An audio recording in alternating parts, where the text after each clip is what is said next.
G'day, my name's Peter Edwards, USQ student number 0050108807.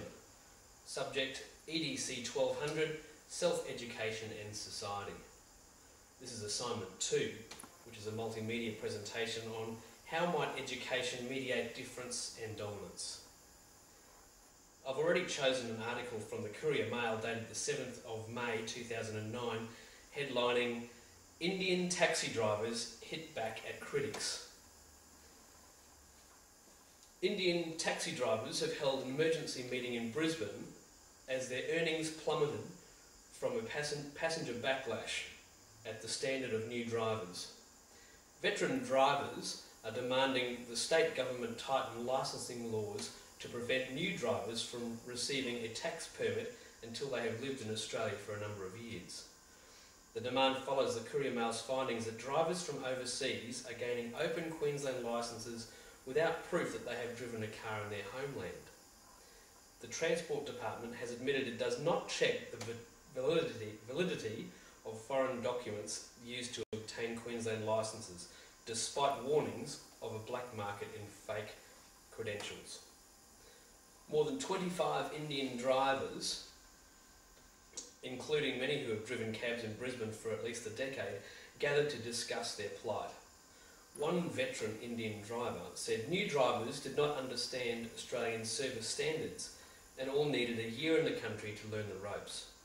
He said their standard is more like a who cares attitude, and they have to learn that it's not acceptable here. But now we're being discriminated against, he said, because people see that we are Indian and they walk past our cabs to get into another car. Mr. Bompari, who is the veteran cab driver, has received support from many Australian-born drivers who say they are worried for the safety and livelihood of their colleagues as passengers vent their frustrations. Mr. Bompari said that there were major differences, not only language barriers, but cultural differences between which new drivers struggle to pick up as they have lived in Australia for a short period of time. For example, drivers in India might be driving an 800cc car over there, and then over here they put into a 4000cc car, which is a huge difference. Readers of the Courier Mail flooded the couriermail.com.au with their own versions of horror taxi stories and frustrations. But most complained of drivers who could not speak or understand English and do not know how to get from one key landmark to another. After lunchtime today, I'll be presenting to a Year 9 level class in English and Lottie, which is language other than English, and we'll be addressing this cultural differences, diversity in Australia. We'll be talking about this article and other articles of similar topic. But prior to lunch, I have a colleague of mine who I'll be talking with about this thing right now.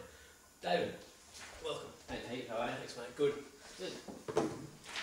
David, having lived in India yourself for a while, can you give me some idea about how I should approach this subject with Year 9 students to talk about difference in culture? Sure, yeah, no worries. I think it's a really interesting article, and more importantly, I think it really raises some really interesting issues, especially with our younger population, in the whole area of prejudice and discrimination, and a lot of the sort of touchy topics that seem to be circulating around in the media at the moment. But I think as I was reading it, one particular, I guess, experiment or process a 1950s or a 1960s school teacher did. I don't know if you ever saw the red eye, the brown eye, Blue eyes, brown eyes. Blue eyes, brown eyes. Yeah, that one. And that was really quite interesting, and I thought that was quite powerful for young kids, and really, as that video showed, any age group, any demographic. It really shows and highlights and brings to the surface a lot of those prejudice, ideas, behaviours, attitudes, the discriminative behaviours that tend to come out in people that may not necessarily be aware of them. So that's certainly something that came to mind. I thought that might be quite interesting, and sort of bringing up some of these cultural issues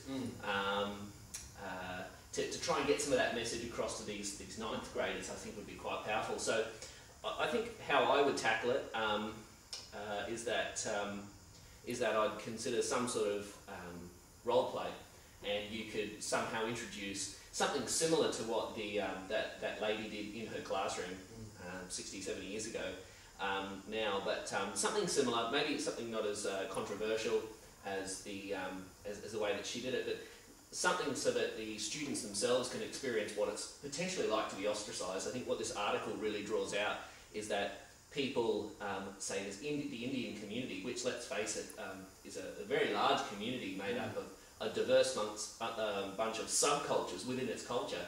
You've got a lot of Fijian Indians in Australia. You've got a lot of which are very different and have been there for 4 or 5 generations. But you also have a lot of Indians from India itself, and within that you have a bunch of different states and a bunch of different languages. So you've got this diverse range of cultures within what a lot of Australians consider one culture. So I think it's quite an interesting one, and the media is really having a bit of field day with all of this stuff at the moment, especially with India. So I think some sort of role play that draws that out, for 9th graders what it's like to feel ostracised. So Mr. Bumpari, the taxi driver, knows Brisbane possibly better than most taxi drivers out there at the moment, however is being discriminated against, and what that must feel like for a 9-year-old, for a year 9er, I think would be quite powerful, and that could be demonstrated in that role play. So something similar to that, and possibly consider some sort of group assignment where you could get choose a bunch of cultures and religions that you think are necessary and topical at the moment, and divide that in amongst the class and get them to research that and present that to the class, so the rest of the class has an opportunity to learn about some of those different cultures. So that's certainly my initial thoughts, and possibly something I'd do in your situation. Yeah, it's good to be able to verbalise that back to a class too, so that definitely. All right, well, look, Dave, thanks so much for that. Yeah, no worries. And I'll got to get back to class. Yeah, I'll record it for you and give you a version of it later. All right, thanks very much. Cheers, mate. See you later. Bye.